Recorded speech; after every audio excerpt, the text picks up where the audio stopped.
Welcome to the deep dive. Today, we're digging into something pretty interesting in the gaming space that you brought up. Yeah, the KRAFTON India Gaming Incubator, or KGI. There's news about its expansion. Exactly. We've got this FinTrack report dated April 2025 that lays out their latest cohort. So let's unpack what this actually means. Well, essentially, KRAFTON, the company behind PUBG and Subnautica, Big names, yeah. they're basically ramping up their support for game developers in India through this KIGI program. Right. And this report shows their second batch of studios is bigger. It really signals, a strong belief in the Indian gaming scene. Okay, so the mission today is to figure out why this expansion matters, what kind of help these developers are actually getting. And maybe what cool new games we, as players, might see come out of it. Got it. So this expansion, Yeah. the second cohort went from 4 studios to 6. That's right, 6 this time. Who are the new faces, and where are they coming from? Well, what's interesting is the spread. You've got Cleanup Games and Singular Scheme, both from Mumbai. Then Advaita Interactive from Kolkata, Smashhead Studio in Bengaluru, Unwind Games from Hyderabad, and Ginger Games in New Delhi. Wow, so not just Bangalore or Mumbai. Kolkata is new, right? Exactly. They're reaching into new hubs. The company even mentioned potentially Madurai as a region now included. So, yeah, broader reach. That seems smart, tapping into talent everywhere. What about the actual support? I mean, it's got to be more than just, like, advice, right? Oh, definitely. They get mentorship, proper guidance for 6 to 12 months. That's huge for new studios. Crucial, I bet. And, importantly, funding, up to $150,000 per studio. Okay, yeah, that's real money. That can make or break a project. Absolutely. It's a significant boost to, turn ideas into actual games. Now, KRAFTON isn't doing this in a vacuum, are they? The report mentioned partnerships. Right, key partnerships. They've teamed up with AWS. Amazon Web Services.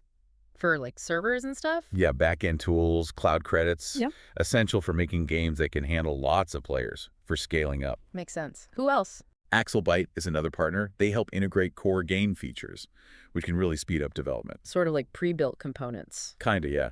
Streamlines things. And then there's AppMagic and Game Refinery. Ah, the analytics side. Exactly. Market data, competitor insights.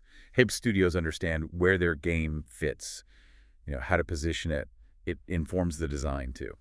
So it's a whole package. Tools, money, guidance, and market intel. Pretty comprehensive support, yeah. And this leads to potentially more diverse games, which is what we care about, right? The report hinted at variety. Anything specific stand out? Yeah, this is the exciting part. The Kolkata studio, Advaita Interactive, they're making a detective game. Okay. And apparently, it uses AI to help solve murder mysteries within the game. Whoa, AI. That sounds different, like really innovative. It really does. And there was also mention of a PC game being developed. Oh, interesting. Not just mobile, then. Seems like it. Which suggests, maybe pushing beyond the typical mobile focus in India, offering potentially richer experiences. Could be seeing some really novel stuff coming out of this incubator, then. That's the hope, I think. And this KIGI thing, it's part of KRAFTON's bigger picture in India, isn't it? This isn't new for them. No, not at all. KGI itself launched in 2023, but KRAFTON's been investing in India for a while now. Right, you mentioned the $200 million figure earlier. Yeah, over $200 million invested in Indian startups since 2021. They clearly see huge potential there. And the report connects this to India's growing love for cricket and gaming. Yeah, it notes that alignment. KRAFTON seems to be betting on that intersection and the overall growth of the gaming market in India. It's a continued, strong commitment. Okay, so wrapping this up, the big takeaway for everyone listening is that KRAFTON is seriously doubling down on nurturing Indian game developers. Yeah, more money, more studios, broader reach. It signals a real push for innovation. Which hopefully means more diverse, maybe even technologically advanced games for us to play down the line. That AI detective game, the PC title, could be just the start. Definitely. And it makes you wonder, doesn't it? Given this push and these early examples, what else might pop up? Well, like what kind of unexpected genres or tech? Exactly. What other surprising things could emerge from the Indian gaming scene in the next few years? And, how might these studios actually change the games we play? That's a really interesting thought to leave things on, how these new players might shape interactive entertainment overall. Something to keep an eye on for sure. Absolutely. Well, thanks for diving into this with us today.